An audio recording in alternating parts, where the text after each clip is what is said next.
Battlers, hey, how's it going? Welcome back again to the Go Stadium. Today's video is a little special. It's a little bit different. It's something that's never been done here, but is being done literally everywhere. However, I felt it very appropriate, given the hype and everything around Go Battle League, that we feature coaches on the Go Stadium with their Go Battle League matches. So you might have already seen earlier in one of King's latest videos, he went over some Go Battle League matches from that is on King's channel. Definitely go check that out. The first ones we're going to be featuring today is a set of matches from TheNut93.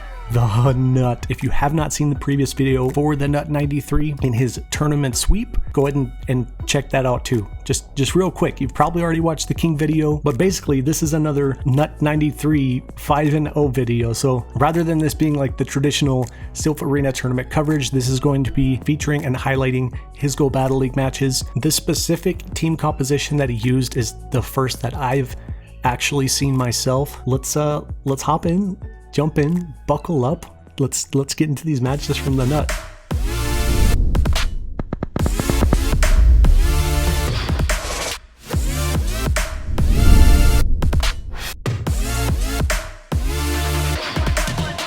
Right, here we go with game one. We'll see, but I just might dub the Nut93 the Dr. Disrespect of Pokemon Go PvP. We'll see. So they swap out from their Giratina Alter. It looks like it did have Dragon Breath, and obviously it did not have Shadow Sneak, which would hit Cresselia was super effective, but just don't go Shadow Sneak on Cresselia. It's so bad. It's really so bad if you want to use that on your Giratina Altered. The only question really is, do you go Shadow Claw or Dragon Breath? You definitely want the Dragon Claw and the Ancient Power. And this is something I noticed too as I watched these battles before recording this from the Nut93, is Cresselia can still kind of be used as a soft counter and a little bit of an answer to a Swampert due to Cresselia's bulk and having access to Moon Blast and Future Sight, both of which are going to hit for neutral into the Swampert, and it's going to hit pretty hard. Obviously in the Swampert I think you're going to want to go Future Sight because you'll still get same type attack bonus, but that was so disrespectful. They didn't shield, which I guess is smart. They want to save a shield, but they earthquaked the Nut, earthquaked the Registeel into the Shadow Realm. Out comes the, oh, I think he was checking on his battery. Looks like he is at 13%, so that's kind of rough. But they come back in with the Giratina Altered. He's still putting on massive pressure with the Hydro Cannon from the Swampert, and they do successfully get a shield. I mean, at this point, it's pretty much GG's. They can go double Dragon Claw into the Cresselia, and that still is just not going to be enough.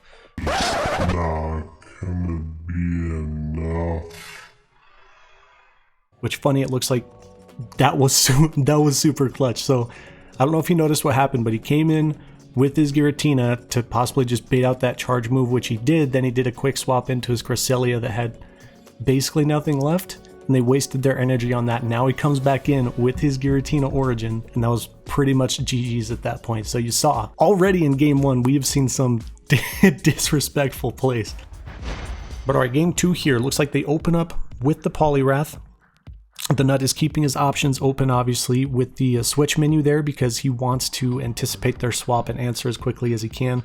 Looks like this opponent also brought a Dragon Breath Giratina Altered. I'm also seeing that more and more often myself.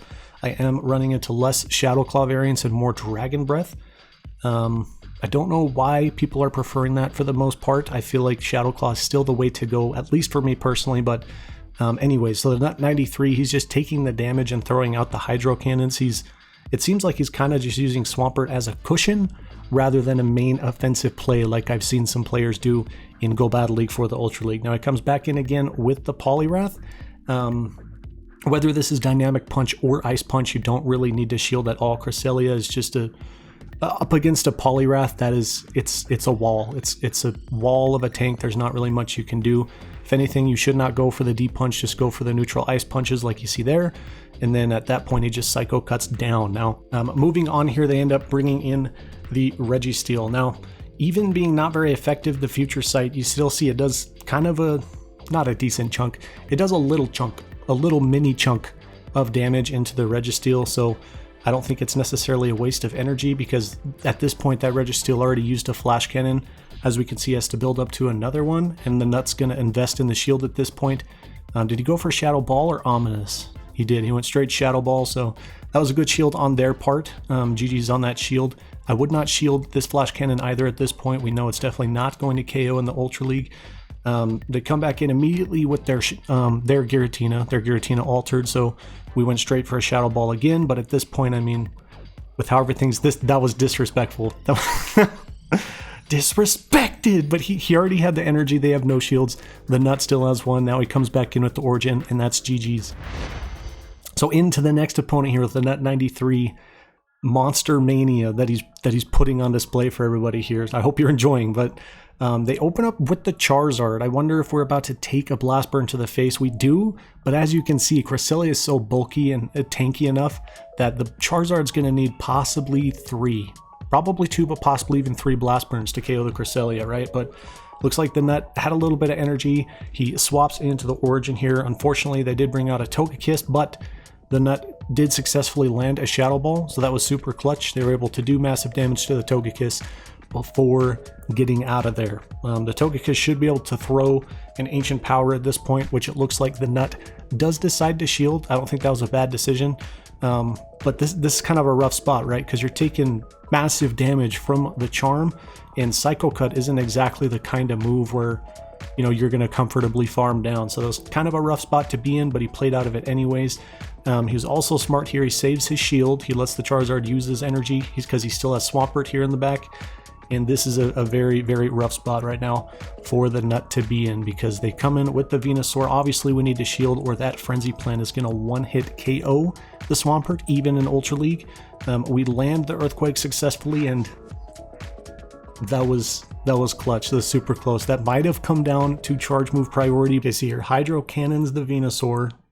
The Charizard comes back in. And yeah, he definitely, he didn't even need to use the charge. He just straight mud shot down on that Charizard. The Nut, dude, let's go. All right, for the next game, next opponent here, unfortunately they open up with the Registeel, so the Nut swaps very quick. That was a good timing on that swap. And as you know, again, if you watch King's video, get the Hydro Cannon off first. Don't give the Articuno the chance to get to an Icy Wind first, because then you are at an extreme disadvantage in that matchup. So at this point, the Nut has played this right. He's already taken a shield and successfully landed a Hydro Cannon into the Articuno. Yeah, battery's getting low again apparently, but he's already put the Articuno user in a tough spot. Again, this is probably why, if you use Articuno, you definitely want to lead with the Articuno. Don't swap into it. They do Icy Wind straight into the Cresselia. At this point, that's really not such a big deal though, because I mean, the Articuno is not going to be doing a ton of damage either, and Cresselia is still such a tank that even, you know, with the debuff, that Future Sight into the Articuno is just going to deal damage heavy and quick enough that it brings it down to Shadow Claw downrange from the Giratina Origin, like we just saw. So the Shadow Ball hits the Registeel straight in the face. It's pretty much hard GG's at this point. They get off a Flash Cannon, but they still have, I guess, it's not necessarily GG's at this point still. It looks like he went for a bait. Did he bait with the Ominous? He did, okay. They did not shield actually, so it was a good call by the opponent here in this round, not using that shield. They saved it, and the TheNut93 successfully shields the Earthquake thrown by the Swampert, so that was also a good call. Looks like he baits again with the Ominous Wind, I guess kind of hoping and praying for that boost. Do they go Earthquake? They do, which still doesn't even KO the Cresselia. Look at that. It is so tanky, and it's able to throw a not very effective Future Sight into the Registeel, but still, it's going to do a lot of damage, and this might be very, very close. This might be very close. He finally gets a successful bait with the Ominous Wind. The lock-ons are doing nothing to the Giratina Origin here. The Flash Cannon. Okay, no, yeah, that's GG's. We can hit the Shadow Ball comfortably. GG's indeed. The TheNut93. Well played. All right, the next opponent looks like it actually was, I don't know if you caught it, but it was up against Picasso, whom we also featured previously. So shout out to Picasso. Funny enough, they actually open up with the Typhlosion, okay? The thing about Typhlosion, obviously, it can carry Shadow Claw as a ghost type move, will be super effective to the Cresselia, but I don't know. Just personally, I don't really know how I actually feel about Typhlosion, even at this point for the Go Battle Ultra League. Let me know what you guys think about it in the comments below, but I haven't really seen it that much, and I haven't used it that much just because I feel like it's a little too situational, I guess. I mean, number one is it's because Swampert is so common, right? I'm seeing Swamperts all over the place. I just don't feel comfortable bringing a Typhlosion, which that might be the reason Picasso actually led with it, hoping that he runs into somebody that does not lead with the Swampert. So the Nut was successfully able to land a Earthquake into Picasso's Swampert there, so that dealt massive damage. And also being at the shield advantage at this point, this is definitely favoring the TheNut93. It'd be interesting to see, did he reach a Shadow Ball first? But I was going to say if he, oh no, he just went straight Ominous Wind. Okay, that's fine. But if he had reached a Earthquake before the Nut was able to register something else, would have been interesting to see if he shielded or not. He Shadow Balled the Typhlosion into the Shadow Realm for the game anyways, so GG's. We're on the next opponent here, which I believe is the last for this set and for this video, but funny enough, this is a good one to end the video for the day, but they open up with the Cresselia as well. Looks like the Nut opts to go with Moonblast. Let's see if it lands. It does successfully land into the opposing Cresselia. I would not shield no matter what it would be at this point. It looks like the Nut is opting to swap. It was kind of an aggressive swap into the Giratina Origin, but again, that's the thing, right? The Giratina Origin form is going to be able to reach Ominous Wind combined with Shadow Claw. It's going to be able to reach it very quickly, so it's definitely more of a reliable answer to a Cresselia than a Giratina Altered is going to be. But they actually answer with their own Giratina Altered, and at this point, they're just going to be trading charge moves. They go for the Dragon Claw. Is that a... Okay, it looks like that is a Shadow Claw Giratina Altered, so they're not opting for Dragon Breath, which does kind of... at this point, it's going to kind of favor the TheNut93 since they don't have that Dragon Breath set. It's a little less offensive, a little more spammable, but less offensive in that matchup. Now, the Nut comes in with the Swampert. At this range, you definitely want to... I was going to say Earthquake, but it looks like he just went straight for the Hydro Cannon. Okay, that's why. So I think he's just counting the moves at this point. He baits with his own Cresselia in the mirror. He saves his Swampert, and he's going to Moonblast the opposing Cresselia out of there. And let's see what is left still. Okay, so they have their own Swampert. I definitely think at this point in the match, it was a great call for the Nut to just opt for the Hydro Cannon and then to swap into their own Cresselia to take the damage from the opposing Cresselia. So that was a great play as well. Now, at this point, it looks like they overcharged a little bit. The Hydro Cannon is in KO range for this Cresselia, but the TheNut93 has basically a full health Swampert, so he's able to come in with his own Hydro Cannon and force a GG's. So GG's to the TheNut93, well played. That was a clean 5-0 for the Go Battle Ultra League. I did learn several things from those matches, especially with Cresselia matchups.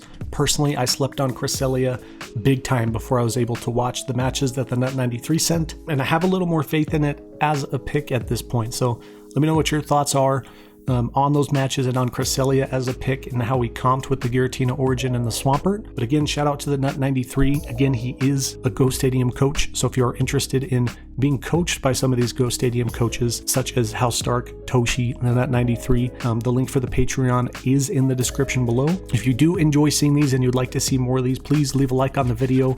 It does help a lot. I think we're going to do a few more of these as the progress on the PvP 101 project progresses. Also, coming up very, very soon, we are going to have the next installment of the Elite Trainer Playoff Series, and this one's going to be super hyped. And I have noticed all of your feedback, comments, concerns, suggestions, everything from the previous first installments of the Elite Trainer Playoff Series. So a few different things are going to be changing about how the Elite Trainer Playoffs, but trainers, travelers, and battlers, as always, thank you very much for watching. Subscribe for the Go Stadium vibe and power up punch the notification bell for all the Go Stadium PvP content. That is it for this video. We'll see you in the next video. Battlers, have a good stinking day.